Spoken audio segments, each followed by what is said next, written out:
ដើមឈើបានបង្រៀនយើងថាការលូតលាស់ទាមទារការអត់ធ្មត់និងភាពស្ងៀមស្ងាត់រដូវផ្ការីកបានបង្រៀនយើងឲ្យដឹងថាភាពស្រស់ស្អាតមិនអាចស្ថិតស្ថេរបានយូររហូតនោះទេសមុទ្របានបង្រៀនយើងឲ្យដឹងថា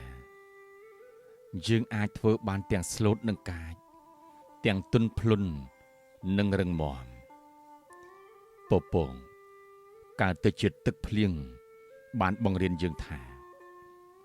នៅពេលអ្វីមួយដែលធ្ងន់ពេកយើងអាចទម្លាក់ចោលហើយរំសាយអារម្មណ៍តានតឹងបានផ្កាយបានបង្រៀនយើងឲ្យដឹងថា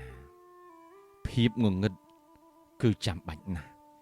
ដើម្បីមើលឃើញពន្លឺព្រះអាទិត្យបានបង្រៀនយើងថាទោះអ្នកលិចបាត់យូរប៉ុណ្ណា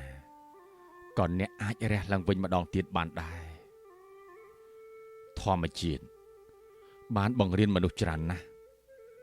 តែមនុស្សទេដែលមិនព្រមរៀននិងទទួលស្គាល់